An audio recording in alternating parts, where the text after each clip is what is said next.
10મો અધ્યાય કલમ 22 હું અને પિતા એક જ છે.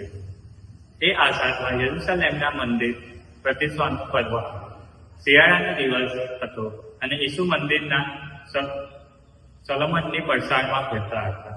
એવામાં યહૂદીઓ તેમની આસપાસ ફરી વળ્યા અને તેમને કહેવા લાગ્યા, તમે ક્યાં સુધી અમારો જીવ ઉદ્ધાર કરશો?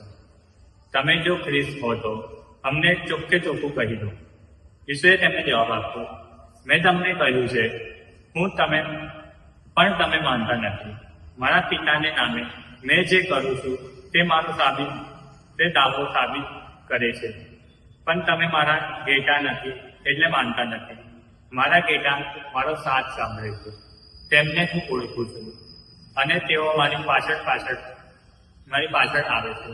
હું તેમને શાશ્વત જીવન અર્પું છું અને તેમને કદી નાશ નહીં થાય. તેમ કોઈ મારા હાથમાંથી ઝૂંટાવી લઈ શકશે નહીં. એમ મારા હાથમાં સૌથી મારા પિતાથી કોઈ મોટું નથી અને તેમની કોઈ પિતાના હાથમાંથી ઝૂંટાવી લઈ શકે તેમ નથી. હું અને પિતા અમે એક જ છીએ. આ પ્રભુની વાણી છે. ઈસુની જય. વાલા ધર્મજનો, આજે માતા ધર્મસભા સંત લુઈસ મેરીને યાદ કરે છે.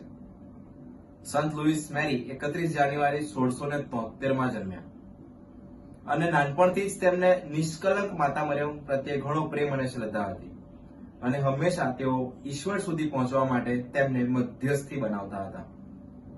નાનપણનો આટલો ઊંડાણપૂર્વક પ્રેમ તેમને મોટા થતા પુરોહિત જીવન તરફ ખેંચી ગયો. તેઓ પુરોહિત જીવનના અભ્યાસ માટે પેરિસ ગયા, સંત સલ્પાયસ સેમિનરીની અંદર.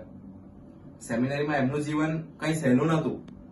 ગરીબી, ભૂખમરો, ઘણી બધી બીમારીઓ અને અન્ય ઘણી બધી મુશ્કેલીઓ તેમના જીવનમાં આવવા લાગી. એક સમય એવું લાગ્યું કે બસ અહીંયાથી ઠોકર વાગી છે ને પડી જઈને હવે ઊભું નહીં થવાય. તેમ છતાં બધી જ મુશ્કેલીઓને સ્વીકારી, તે સમયને સ્વીકારી તેઓ આગળ વધ્યા અને માત્ર ને માત્ર આજના શુભ સંદેશમાં કહ્યું છે તે પ્રમાણે મારા ઘેટા મારો અવાજ સાંભળે છે. એ રીતે તેમણે સાચા ઘેટા તરીકે પોતાના ગોવાળનો અવાજ સાંભળ્યો અને 1700માં તેમને પુરોહિત દીક્ષા મળી. તેઓ પુરોહિત બન્યા બાદ ગરીબ લોકોને ઘણી મદદ કરતા, બોધપાઠ આપતા અને તેમની સાથે રહેતા. તેમને પૂરેપૂરી ઈચ્છા હતી હોસ્પિટલ્સમાં કામ કરવાની, ગરીબ લોકો માટે કાર્ય કરવાની. ઘણી બધી જગ્યાએ એમનો વિરોધ પણ થયો, પણ ગોવાળે કહેલા શબ્દો તેમણે ભૂલ્યા નહીં. ગોવાળે કહ્યું હતું કે મારા ઘેટાની સંભાળ રાખવા મેં તને મારો સેવક નિમ્યો છે અને તેઓ તે કાર્ય છેલ્લે સુધી કરતા રહ્યા. મારા વાલા ધર્મજનો, આ સંતના જીવનમાંથી આપણે પણ એક વસ્તુ શીખી શકીએ. જ્યારે ગોવાળ આપણને કંઈ કહે છે એ આપણા સારા માટે હોય છે, આપણા ભલા માટે હોય છે, આપણા ઉદ્ધાર માટે હોય છે. એમનું જીવન એક સંતરૂપ જીવન થઈ ગયું માત્ર ને માત્ર અવાજ સાંભળવાથી. ચાલો આપણે પણ આપણા ગોવાળનો, આપણા ઈશ્વરનો અવાજ સાંભળીએ. ઈસુની જય.